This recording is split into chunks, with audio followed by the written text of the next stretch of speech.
नमस्कार दोस्तों, मैं प्रेम कुमार आपका अपना यूट्यूब चैनल ज्ञान मंत्रा मैथ में क्लासेस में स्वागत है। आज हम लोग बात करेंगे मॉडल प्रश्न पेपर सेट 1 क्लास 12 का। किसका? क्लास 12 का आज हम लोग स्टार्ट कर रहे हैं फिजिक्स का, जो कि भौतिक है। फिजिक्स का जो मॉडल सेट है उसका हम लोग आज को सॉल्यूशन करेंगे। उसके बाद हम लोग कल सेट 2, थोड़ा देर के बाद सेट 2 का वीडियो डाल देंगे ताकि जल्दी जल्दी कंप्लीट हो जाए, क्योंकि हम लोग पहले से लेट हो चुके हैं। उसके लिए सॉरी, आप लोग से कुछ टेक्निकल प्रॉब्लम की वजह से हम वीडियो प्रोवाइड नहीं करा पा रहे थे, इसके लिए सॉरी। हम लोग करेंगे क्या, सेट यानी कि 4 तक कल हम लोग कंप्लीट कर लेंगे। तो आप लोग वीडियो को देखिएगा अच्छे से और अपने बोर्ड एग्जाम के लेवल को तैयारी कीजिए। आशा है कि आप लोग अच्छे से तैयारी कर रहे हैं। आप लोग अच्छे से बस तैयारी करते जाइए, इससे बाहर क्वेश्चन आपका आने वाला नहीं है। तो आप लोग घबराइए नहीं, बस अच्छे से निश्चित होकर इसका तैयारी मन से करते रहिए। आपका जो एग्जाम होगा 1.5 घंटे का होगा। भौतिक में जो है सब में 40-40 क्वेश्चन होता था, लेकिन इसमें क्या है 35 है, जो कि प्रैक्टिकल के लिए 5 नंबर आपको स्कूल से दिया जाएगा। उसके लिए घबराना नहीं। इसमें से 35 क्वेश्चन होगा, जो कि 35 आपको बनाना है। तो ठीक है, तो आपको 35 क्वेश्चन इसमें मिलेगा और आपका टाइम वही होगा 1.5 घंटे का। हाँ, सब जो क्लास 10th का हम लोग पढ़े तो उसमें 40 क्वेश्चन था, लेकिन इस 12th में क्या है, भौतिक में जो है नहीं, फिजिक्स में जो है 35 क्वेश्चन है। प्रैक्टिकल में 5 नंबर आपको मिलेगा अलग से। ठीक है, ये सेट 1 का क्वेश्चन है। क्लियर है? हम लोग आज पढ़ेंगे सेट 1। इसके थोड़ा देर के बाद हम लोग सेट 2 का वीडियो डाल देंगे। उसके बाद कल जो होगा, कल हम लोग सेट 3 और 4 कंप्लीट कर लेंगे। तो आप लोगों को घबराना नहीं है, बस अच्छे से वीडियो के साथ बने रहिए। और इस चैनल पर जो नए हैं तो उसको सब्सक्राइब कर लीजिए और बेल आइकन को ऑन कर लीजिए, ताकि आपको सारा नोटिफिकेशन मिलते रहे। आपका बोर्ड एग्जाम का पूरा 90% से अधिक यानी कि तैयारी हो सके आपका पूरा फर्स्ट डिवीजन के लिए। ठीक है, यानी कि टॉपर भी हो सकते हैं आप। अगर 90% रिजल्ट आपका 90% आ जाएगा तो आप क्या होगा, बहुत अच्छा रिजल्ट हो जाएगा आपका। तो आपको कुछ नहीं, बस इतना तो कंप्लीट करना है। बस 5 सेट हर एक सब्जेक्ट में है, तो आपको 200 क्वेश्चन करके तो तैयारी करना है। और एक क्वेश्चन में कितना देर लगता है, बस आधा घंटा अगर आप देखेंगे तो अच्छा से तैयारी हो जाएगा। अगर वीडियो को अच्छे से आप लोग समझ के देख रहे हैं, पूरा मन से देख रहे हैं, तो आपका तैयारी आधा से अधिक यानी 90% यहीं पे याद हो जाएगा। आपको 10% अपने आप से कवर करना है, यानी उसको याद रखना, आपके माइंड में सेट करना, रिवीजन करते रहना है। बस जैसे ही आपके सामने क्वेश्चन आएगा, ऑप्शन देख के आप तुरंत क्या करेंगे, उस पर क्लिक कर देंगे। तो आसान है, ज़्यादा भारी नहीं है, आप लोग को घबराना नहीं है। चलिए देखते हैं कैसा क्वेश्चन है सेट 1 में फिजिक्स में। ठीक है, चलिए देखते हैं क्या क्वेश्चन है। देखिए, इंग्लिश हिंदी दोनों में क्वेश्चन दे रखा है, तो हम हिंदी पढ़ देते हैं। आप लोग जो इंग्लिश वाले इंग्लिश पढ़ लेंगे। ऑप्शन तो सबका एक ही होगा, जो आंसर सही होगा वही सबका होगा दोनों के लिए। देखिए, क्या पहला क्वेश्चन है कि यदि धन आवेश से किसी बिंदु की दूरी बढ़ जाती है तो बिंदु का विभव मान क्या होगा। क्या क्वेश्चन है, फिर से सुनिएगा। यदि धन आवेश से किसी बिंदु की दूरी बढ़ जाती है तो बिंदु पर विभव का मान क्या होगा, ये क्वेश्चन है। ठीक है, तो इसका आंसर हो जाएगा, वो क्या होगा, घट जाएगा। क्या होगा भाई मेरे, घट जाएगा। उसका answer B number correct answer होगा। ठीक है, चलिए आगे बढ़ते हैं। क्वेश्चन नंबर 2 देखते हैं क्या बोला है कि दो आवेश वाले गोले एक दूसरे पर डी दूरी पर एक दूसरे पर बल लगाते हैं। यदि आवेश को दुगुना कर दिया जाए तो, और उनके बीच की दूरी दुगुना कर दी जाए तो बल होगा। तो बल क्या होगा, वो हो जाएगा option number A correct answer, नहीं एफ हो जाएगा। यानी ठीक है, एफ बल लग जाएगा उस पर। क्लियर है? चलिए क्वेश्चन नंबर 3 देखते हैं, इसमें क्या दिया है। कहता है विद्युत क्षेत्र ई और संभावित भी के बीच क्या संबंध है। ये संबंध पूछ रहा है, इसके बीच में संबंध क्या है उसको पूछ रहा है, जिसका ऑप्शन नंबर हो जाएगा 3 का हो जाएगा option number A is correct answer. Equal to minus DB by D X, is correct answer हो जाएगा। क्लियर है? क्वेश्चन नंबर 4 देखिएगा, कहता है एक धनावेशित कांच की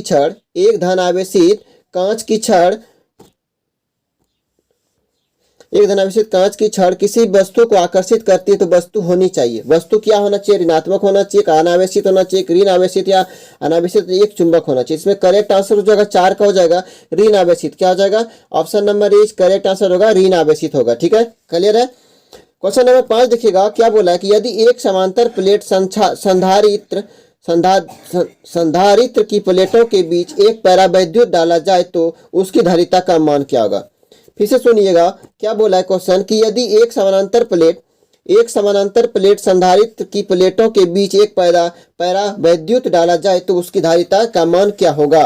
तो क्वेश्चन नंबर 5 का जो ऑप्शन हो जाएगा वो करेक्ट हो जाएगा। क्या होगा, बढ़ जाएगा, बढ़ता है। क्या होता है, इसका धारिता बढ़ जाता है। ठीक है, क्वेश्चन नंबर 6 देखिएगा, ओम का नियम तब मान होगा जब चालक का तापमान क्या होता है, अस्थिर होता है, स्थिर होता है। तो हो जाएगा ऑप्शन नंबर इसका डी करेक्ट हो जाएगा। 6 का ऑप्शन नंबर डी, बी नहीं होगा, डी होगा, डी करेक्ट आंसर हो जाएगा। ठीक है, स्थिर होगा। क्लियर है। कहता 7 नंबर क्वेश्चन देखिए, गैर ओमिक प्रतिरोध का उदाहरण है, गैर ओमिक प्रतिरोध का उदाहरण है। इसका ऑप्शन हो जाएगा 7 का डी नंबर ऑप्शन हो जाएगा, डायोड हो जाएगा। क्या होगा? डायोड। क्लियर है, इसका आंसर हो जाएगा डायोड। चलिए आगे बढ़ते हैं। विद्युत परिपथों के लिए किरचॉफ के पहले और दूसरे नियम के परिणाम है। आप लोग अगर किताब पढ़े होंगे, टेक्स्ट बुक जो होता है एनसीईआरटी वाला, ये सारा चीज उसमें दिया गया है। तो आप लोग अगर पढ़े होंगे तो आप लोग का दिमाग में तुरंत आ गया होगा कि ये क्वेश्चन कहाँ से है। ठीक है, क्या बोलते हैं? विद्युत परिपथ के लिए किरचॉफ के पहले और दूसरे नियमों के परिणाम है। तो इसका ऑप्शन हो जाएगा, कितना नंबर क्वेश्चन? 8 नंबर क्वेश्चन है। इसका ऑप्शन हो जाएगा बी करेक्ट है, क्रमशः विद्युत आवेश और ऊर्जा का संरक्षण होगा। ठीक है, क्रमशः विद्युत आवेश और ऊर्जा का संरक्षण होगा। क्लियर है। चलिए आगे बढ़ते हैं। क्वेश्चन नंबर 2, एक कूलाम आवेश के लिए, एक कूलाम आवेश के लिए इलेक्ट्रॉन की संख्या क्या होगा? क्वेश्चन ये पूछ रहा है कि एक कूलाम आवेश के लिए इलेक्ट्रॉन की संख्या क्या होगा। पहले ऑप्शन ए क्या है? 6.25 × 10⁻18। ऑप्शन नंबर बी है 6.25 × 10⁻19, 6.25 × 10⁻21 और 6.25 × 10⁻23। तो उसका करेक्ट आंसर जो होगा, ना ये होगा ना ये होगा, ऑप्शन नंबर ए इसका करेक्ट आंसर होगा, 6.25 × 10⁻18 होगा करेक्ट आंसर। ठीक है, तो क्वेश्चन नंबर 9 का जो एग्जैक्ट आंसर होगा क्या होगा? Option number A is correct answer होगा, 6.25 × 10⁻18। क्लियर है। चलिए क्वेश्चन नंबर 10 देखते हैं। क्या बोला है कि एक आवेश Q त्रिज्या वाले, एक आवेश Q त्रिज्या R की एक गाउसी गोलाकार सतह से घिरा है। यदि त्रिज्या को दोगुना कर दिया जाए तो बाहरी विद्युत प्रवाह होगा। बाहरी विद्युत प्रवाह होगा, घटक आधा हो जाता है, 4 गुना बढ़ जाता है। ऑप्शन बी में दिया है, पहला ऑप्शन क्या आता है? घटक घट कर आधा हो जाता है, 4 गुना बढ़ जाता है, या अपरिवर्तित रहता है और 2 गुना हो जाता है। तो इसका ऑप्शन सही जो होगा वो हो जाएगा option number C correct answer होगा इसका, कि अपरिवर्तित रहता है। क्या होता है? अपरिवर्तित रहता है। क्लियर है। चलिए आगे बढ़ते हैं। क्वेश्चन नंबर 11 देखिएगा, तांबे के पतले तार की तुलना में, तांबे के पतले तार की तुलना में तांबे की छड़ का विशिष्ट प्रतिरोध है, विशिष्ट प्रतिरोध है। 11 नंबर क्वेश्चन होगा। पहला ऑप्शन दे रखा है क्या? कम, अधिक, वही, या तार के अनुप्रस्थ काट क्षेत्र की और लंबाई पर निर्भर करता है। इसका ऑप्शन हो जाएगा, करेक्ट आंसर हो जाएगा इसका बी, यानी कि ये क्या हो जाएगा? अधिक हो जाएगा। क्लियर है। क्वेश्चन नंबर 12 देखिए क्या है? विद्युत फ्लक्स का एसआई मात्रक क्या होता है? विद्युत फ्लक्स का एसआई मात्रक होता है, पहला ऑप्शन है टी, फिर दूसरा एन, सी वोल्ट है, और डी नंबर क्या? वोल्ट मीटर है। ठीक है, तो ऑप्शन नंबर करेक्ट है जिसका हो जाएगा डी, यानी कि वोल्ट मीटर। विद्युत फ्लक्स का जो एसआई मात्रक होता है वो क्या होता है? वोल्ट मीटर होता है, यानी कि वीएम होता है। क्लियर है। चलिए आगे बढ़ते हैं। क्वेश्चन नंबर 13 दिया है कि एक तार P समान सामग्री वाले तार Q के व्यास का आधा और लंबाई का आधा है, तो P और Q के प्रतिरोध का अनुपात क्या होगा? P और Q के प्रतिरोध के लंबाई क्या होगा? ऑप्शन ए देगा 4:1, 8:1, सी में दिया 2:1 और डी में दिया 1:2। इसका ऑप्शन जो करेक्ट हो जाएगा उसका सी आंसर हो जाएगा 2:1। क्लियर है। 14 नंबर देखिएगा, उस पदार्थ का नाम बताइए, उस पदार्थ का नाम बताइए जो तापमान में वृद्धि के साथ कम प्रतिरोध देता है। कम प्रतिरोध कौन देता है? वो होता है सिलिकॉन। क्या होता है? सिलिकॉन इसका आंसर हो जाएगा, option number C correct answer. ठीक है। 15 नंबर क्वेश्चन देखिएगा, एक इलेक्ट्रॉन एक समान चुंबकीय क्षेत्र के लंबवत प्रवेश करता है, तो इलेक्ट्रॉन का पथ होगा वो क्या हो जाएगा? 15 नंबर क्वेश्चन है, 15 नंबर क्वेश्चन है, इसका ऑप्शन हो जाएगा वृत्तीय, परवलयी, रैखिक, सर्पिल। इसका आंसर करेक्ट जो आंसर होगा वो हो जाएगा ए नंबर आंसर, वृत्तीय होता है। क्या होता है? वृत्तीय होता है। क्लियर है।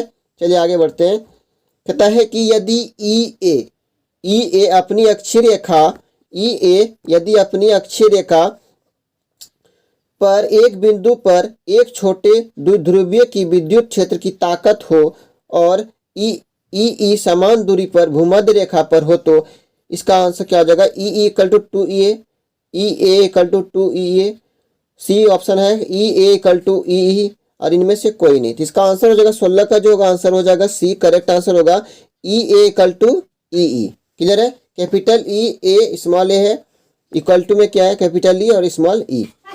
ठीक है। क्लियर है।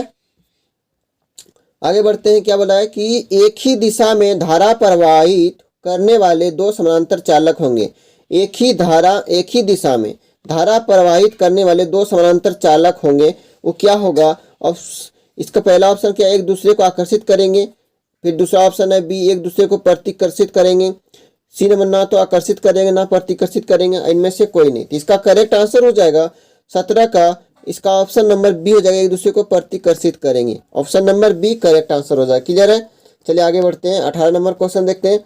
कहते हैं एक संधारित्र की धारिता का मात्रक होगा। एक संधारित्र की धारिता का मात्रक होगा, वो हो जाएगा वोल्ट, न्यूटन, फैराड या एम्पियर। इसका करेक्ट आंसर हो जाएगा option number C, correct answer farad होगा। ठीक है, क्लियर है? चलिए आगे बढ़ते हैं। क्या बोला? एम्पियर की परिपथीय नियम के अनुसार, एम्पियर के परिपथीय नियम के अनुसार कौन सा ऑप्शन इसमें? Five vector B into vector D T equal to 0, 5 vector B into vector D L equal to mu 0 I, ये यानी कि सी। इसका ऑप्शन जो हो जाएगा 19 का हो जाएगा option number B, correct answer हो जाएगा option number B, 5 vector B into vector D L equal to mu 0 I. ठीक है, चलिए आगे बढ़ते हैं। कहता है 20 नंबर क्वेश्चन देखिएगा। एक आवेश Q एक समान चुंबकीय क्षेत्र B में घूम रहा है, जैसे कि वेग VV के लंबवत है, तो आवेश पर लगने वाला बल क्या होगा? तो आवेश पर लगने वाला जो बल होगा वो क्या होगा? देखिए पहला दिया 0, QVP या QB/V या इनमें से कोई नहीं। इसका ऑप्शन नंबर हो जाएगा, ऑप्शन नंबर इसका हो जाएगा बी, QVB। क्या होगा? QVB। क्लियर है? चलिए आगे बढ़ते हैं। 21 नंबर क्वेश्चन क्या बोला है कि लॉरेंज बल के लिए व्यंजक है। लॉरेंज बल जो होता है उसके लिए कहता है व्यंजक क्या है?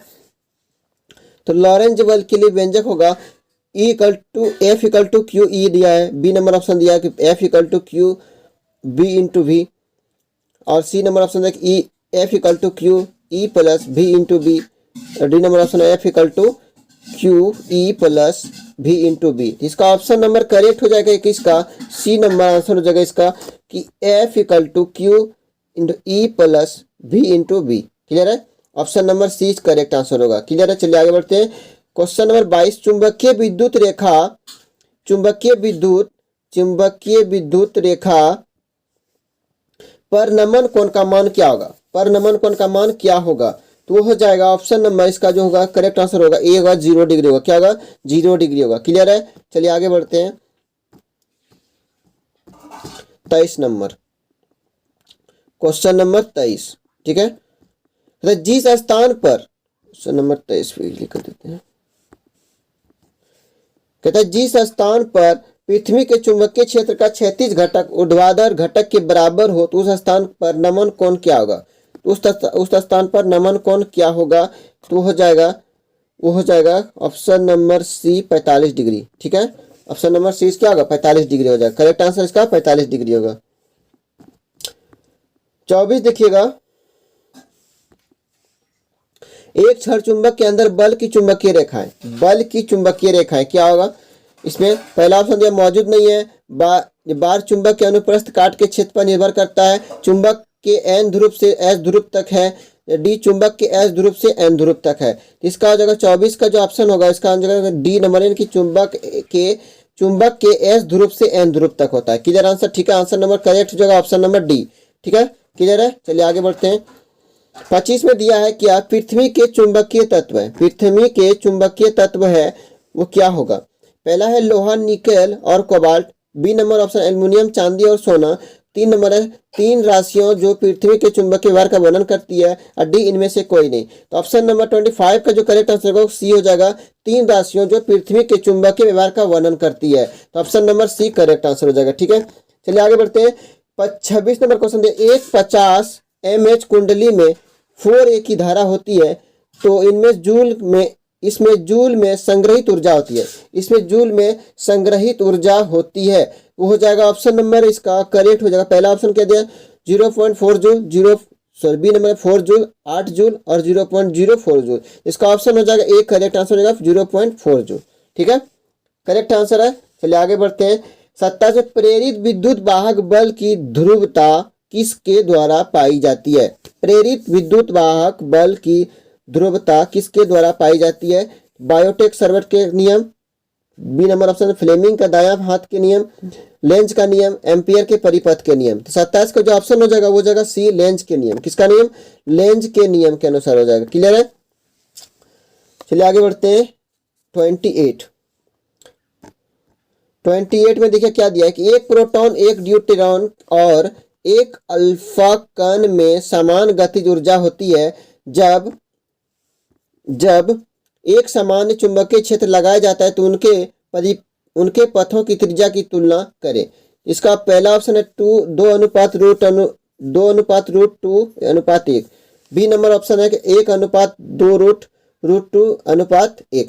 सी नंबर ऑप्शन है 1:2√2:2 और डी ऑप्शन है 1:1:1। इसका करेक्ट आंसर क्या होगा? 28 का आंसर करेक्ट होगा बी नंबर, 1:√2:1। ठीक है, चलिए आगे बढ़ते हैं। क्या बोलता है कि 10 एम्पियर की धारा एक लंबे तार से गुजर रही है जिसमें 20 सेंटीमीटर त्रिज्या का अर्धवृत्ताकार लूप है, जैसा कि चित्र में दिखाया गया। ये जो फिगर है दिखाया गया है। तो लूप के केंद्र में उत्पन्न चुंबकीय, इसके जो केंद्र है मतलब उत्पन्न चुंबकीय क्षेत्र जो होगा वो क्या होगा? इसका ऑप्शन नंबर हो जाएगा, करेक्ट आंसर हो जाएगा इसका ऑप्शन नंबर, देखिए पहला ऑप्शन क्या है 10 पाई म्यू टी। इसका करेक्ट आंसर हो जाएगा बी नंबर यानी कि 5 पाई म्यू टी। ठीक है, बी नंबर इसका करेक्ट आंसर हो जाएगा इसका 5 पाई। 30 नंबर देखिए क्या दिया कि चालकों की एक प्रणाली में 2 एम्पियर की धारा प्रवाहित होती है। चालकों की एक प्रणाली में 2 एम्पियर की धारा प्रवाहित होती है, जैसा कि चित्र में दिखाया गया है। तो विभवांतर VA minus VB equal to क्या होगा?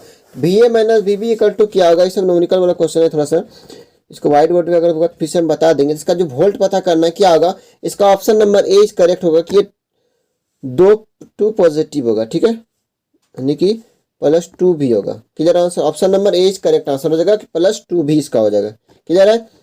31 देखिएगा, प्रतिरोध को मापने के अन्य तरीकों की तुलना में व्हीटस्टोन ब्रिज अधिक सटीक क्यों है? इसका ऑप्शन नंबर 1 है कि एक शून्य विधि है। बी नंबर है किरचॉफ कानूनों पर आधारित है। सी ऑप्शन इसके 4 प्रतिरोध है और डी नंबर इसमें ओम का नियम शामिल नहीं है। तो इसका करेक्ट आंसर हो जाएगा, इसका करेक्ट आंसर जो होगा 31 का जो आंसर होगा ये हो जाएगा ए नंबर, यानी कि ये एक शून्य विधि है। क्या है? यह एक शून्य विधि है। करेक्ट है? चलिए आगे बढ़ते हैं। 32 तीन समान संधारित्र प्रत्येक की धारिता C तथा C7 जुड़े हुए हैं, जैसा कि चित्र में दिखाया गया है। तो A और B के बीच तुल्य धारिता क्या है? A और B के बीच जो तुल्य धारिता होगा क्या होगा? वो क्वेश्चन पूछा है। इसका आंसर हो जाएगा 32 का जो ऑप्शन होगा वो जाएगा, पहला दिया है C, B है 3C, C/3 और 3C/2। इसका जो ऑप्शन होगा ये जगह बी नंबर करेक्ट है 3C। क्लियर है? चलिए 33 तो CsCl क्रिस्टल संरचना में CS+ और Cl- आयनों को BCC विन्यास में व्यवस्थित किया जाता है, जैसा कि चित्र में दिखाया गया है। तो Cl- आयन पर 8 CS+ आयन द्वारा लगाया गया तो शुद्ध स्थिर वैद्युत बल है। पहला क्या है ऑप्शन देखिए आपके सामने, इसका करेक्ट आंसर हो जाएगा, इसका करेक्ट आंसर हो जाएगा डी करेक्ट, यानी कि इसका ऑप्शन होगा 0 आंसर होगा। ठीक है, 34 देखिएगा, विद्युत क्षेत्र और संभावित सतह के बीच का कोण है। विद्युत क्षेत्र और संभावित विद्युत क्षेत्र और समविभव सतह के बीच का कोण है वो जगह 90 डिग्री हमेशा, या 0 डिग्री हमेशा, या 0 to 19, या 0 to 180। इसका करेक्ट आंसर हो जाएगा 34 का 90 डिग्री हमेशा। 90 डिग्री क्या होगा? हमेशा हो जाएगा इसका करेक्ट आंसर। 35 देखिएगा, लास्ट क्वेश्चन बचा हुआ है। अगर आपको वीडियो अच्छा लग रहा है तो इसे सब्सक्राइब एंड शेयर लाइक ज़रूर कीजिए ताकि आपको सारा नोटिफिकेशन मिलते रहे। ऐसे ही आपको हम तैयारी कराते रहें। आपका एक लाइक और एक सब्सक्राइब से हम मोटिवेट होते हैं। तो आप इस तरह से चैनल को आगे बढ़ाइए, सपोर्ट कीजिए ताकि आपको भी हम आगे बढ़ाते रहें। ठीक है। लास्ट क्वेश्चन बचा है कि जब एक चुंबक को उसके एन ध्रुव के साथ बंद कुंडली की ओर ले जाया जाए तो कुंडली का निकटवर्ती सिरा इस प्रकार कार्य करता है। उसका आंसर हो जाएगा उत्तरी ध्रुव, दक्षिणी ध्रुव, धनात्मक आवेश या ऋणात्मक आवेश। करेक्ट आंसर हो जाएगा 35 का ए नंबर, उत्तरी ध्रुव। क्या हो जाएगा?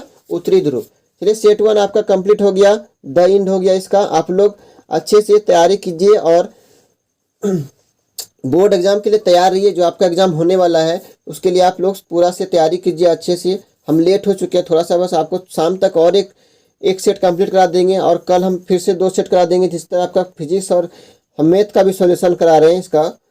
ठीक है। तो आप इस चैनल पर नए हैं तो इसको सब्सक्राइब जरूर कर लीजिएगा ताकि आपको सारा नोटिफिकेशन मिलते रहे और आप अपने अच्छे से तैयारी कीजिए। Thank you. मिलते हैं नेक्स्ट क्लास में।